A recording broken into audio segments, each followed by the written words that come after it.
Bonjour à toutes et à tous, bienvenue sur le Cambrécien.tv.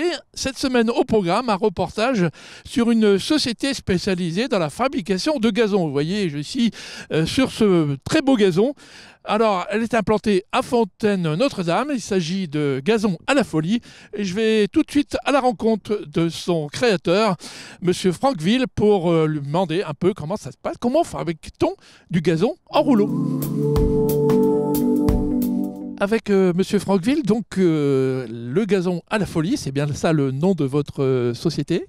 Oui, c'est bien ça, gazon de la folie. De la folie. Alors, on est ici, juste derrière nous, il y a le fameux gazon. Pourquoi avoir fait ce virage à un moment donné ? Pourquoi ? C'est un marché, je suppose, que vous voulez développer votre entreprise ? Oui, c'est un marché, effectivement. À l'origine, j'étais plutôt dans les fruits et je me suis diversifié sur le gazon pour des raisons économiques. Et puis aussi, vous l'avez dit hors antenne, mais pour sauver quelques emplois. Aujourd'hui, donc, ce marché est en plein développement. Ce marché est en développement. Il faut savoir qu'en France, la création de pelouse par ce procédé-là doit représenter à peu près 10 ou 20% de la surface annuelle, alors qu'aux États-Unis, on est à des 60-65%. Et comme on suit toujours les États-Unis avec un certain temps de retard, j'ose espérer que le marché va continuer à grandir. C'est très bien pour vous, je suppose. Alors aujourd'hui, ça représente combien d'hectares que vous cultivez au niveau gazon ? J'ai à peu près une dizaine, entre 10 et 15 hectares en gazon en permanence pour pouvoir répondre éventuellement à des gros marchés. Je ne vends pas 10 hectares par an, mais j'en ai un peu plus pour pouvoir répondre à des gros marchés. Alors, quel type de marché ? Bon, je suppose qu'il y a la ville de Cambrai, puisqu'on va en parler dans quelques instants, mais il n'y a pas que la ville de Cambrai, peut-être des stades de municipaux ou autres. J'ai eu 3 gros chantiers importants ces dernières années. C'était l'anneau de la mémoire à la Vimy, c'était le Lance-Louvre, et c'est aussi la piscine biologique à Long-Plage, où là c'était des surfaces à chaque fois supérieures à 1 hectare de gazon. Ça, c'était des gros chantiers. La ville de Cambrai, effectivement, vient de faire un chantier relativement important, mais on est nettement en dessous quand même. Alors, M. Franqueville, on peut peut-être expliquer un peu comment on pousse ce gazon, comment vous faites ? On le sème en plein champ, donc il faut de la terre fine et préparer le terrain pour qu'il soit bien plat pour pouvoir le déplaquer sans problème. C'est un mélange de 3 espèces de graminées, c'est-à-dire qu'il y a du raiggras, il y a du paturin et de la fétuque. Et il faut attendre à peu près 10-11 mois pour pouvoir le déplaquer. Ah oui, ça se fait pas comme ça. Ça ne se fait pas comme ça, c'est pour ça qu'il faut anticiper, c'est pour ça qu'il faut avoir une surface importante en stock. Et donc après, pendant ces 10-11 mois, il faut le faire pousser, c'est-à-dire lui donner à boire, à manger, et puis le tondre entre 2 et 3 fois par semaine. C'est comme ça, c'est pour avoir un beau gazon. Gros travail préparatoire, et donc maintenant on arrive à la coupe, alors comment ça se passe ? La coupe, c'est cette machine qui est derrière nous là, qui le fait. Et c'est soit celle-là, et en fait j'ai 2 autres machines pour faire, parce qu'il y a soit le petit rouleau, soit le pavé qui est beaucoup plus épais, et qui sert surtout à réparer des terrains de foot parce qu'on peut rejouer directement dessus après la pause. Ou alors pour les gros chantiers, c'est du maxi rouleau qui font 30 mètres de long et qui pèsent 400 kg. Donc là, il faut tout un matériel. C'est là où je dispose du matériel que je peux prêter ou louer pour la pose. Alors la machine, elle fait tout. Elle érase le gazon, elle le met en filet. Comment ça se passe ? Cette machine, effectivement, on a un couteau au sol qui coupe le gazon. Après, il est acheminé sur un tapis et qui le fait monter dans la machine. Et arrivé dans la machine, il s'enroule. Et derrière, la machine met en palette. Et une fois que la palette est terminée, elle filme la palette. Livrable.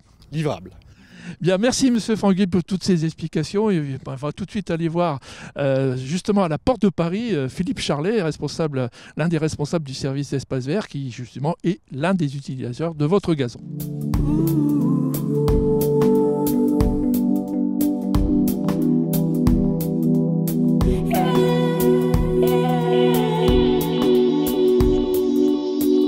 avec Philippe Charlet, adjoint de Guy Brideau, du chef des services des espaces verts à la ville de Cambrai.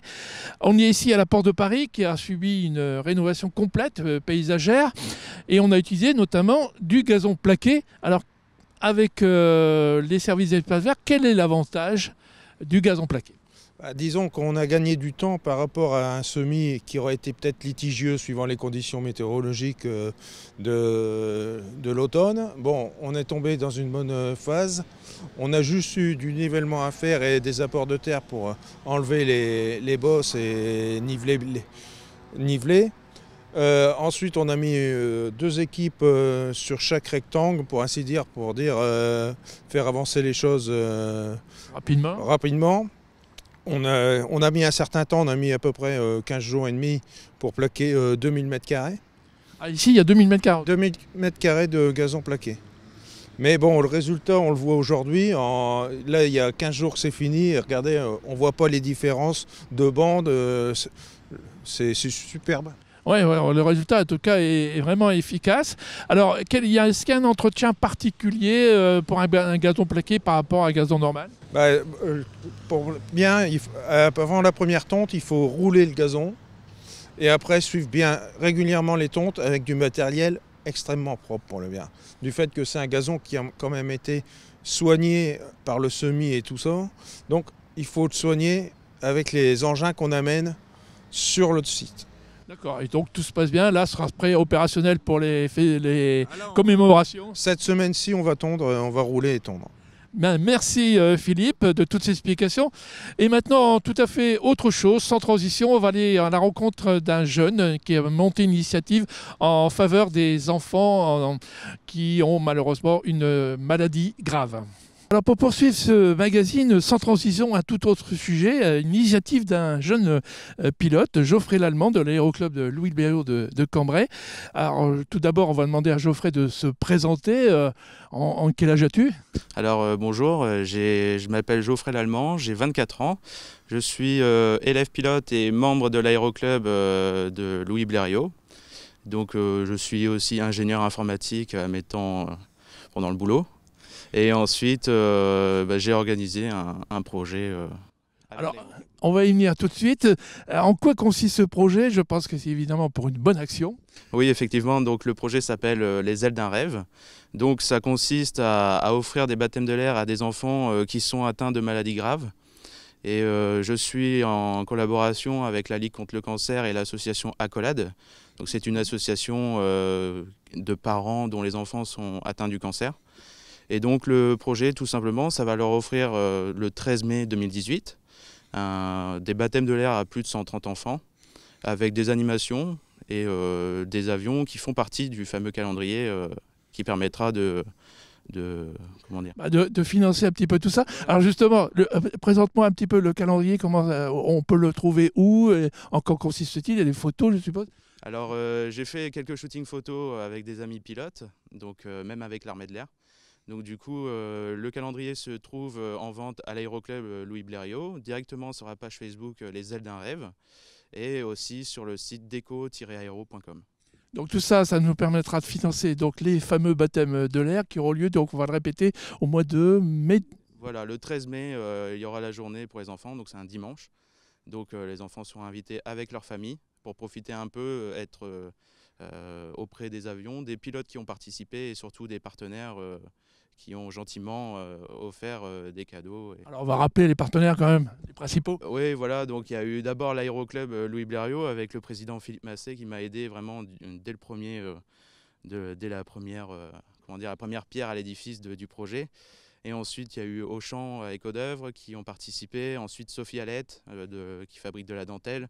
Ensuite, Blairon et Denrée et plein d'autres qui ont participé. Bon, on les remerciera certainement d'ici là. En tout cas, bravo Geoffrey pour cette initiative.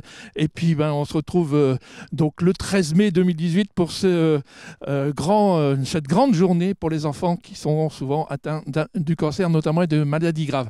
Alors maintenant, ce magazine est terminé. Je vous souhaite évidemment une bonne semaine à toutes et à tous. Et on se retrouve la semaine prochaine pour de nouvelles aventures. Place maintenant à l'agenda de la semaine. À l'agenda de de cette semaine, dans le cadre des commémorations du centenaire de la bataille de Cambrai, on commence par le mapping sur la façade de l'hôtel de ville retraçant l'histoire de cette bataille de chars qui a eu lieu entre le 20 novembre et le 2 décembre 1917. Rendez-vous à partir de 19h sur la Grand Place de Cambrai, ce soir vendredi et demain samedi. Sans oublier auparavant un concert de la musique du Corps Royal des Blindés ce vendredi donc 24 novembre à 18h en la cathédrale de Cambrai. À suivre également une exposition itinérante en plein air sur ce centenaire témoin de la bataille de Cambrai qui parcourt 22 communes du Cambrésis avec un nombre de dessins, récits et photos. Le traditionnel rendez-vous du Noël à Vaucelles débutera le 24 novembre, donc avec une exposition en marge des commémorations du centenaire de la bataille de Cambrai, avec bien sûr un invité d'honneur, la Grande-Bretagne, terre de magie et de mystère, et ses légendes, le roi Arthur ou encore Merlin l'Enchanteur. Au programme maquillage créatif, tour de magie, animation, jeux piquis, des ateliers autour du chocolat, théâtre de marionnettes, concerts et chants de Noël. Ouverture du 24 au 26 novembre et du 1er au 3 décembre de 10h à 19h, abbaye de Vaucelles, les rues des Vignes. Et n'oubliez pas de nous retrouver sur Facebook, Le Cambrésien TV, pour un direct sur la cérémonie, le défilé et la revue des troupes du Royal Tank Regiment de dimanche à partir de 10h45.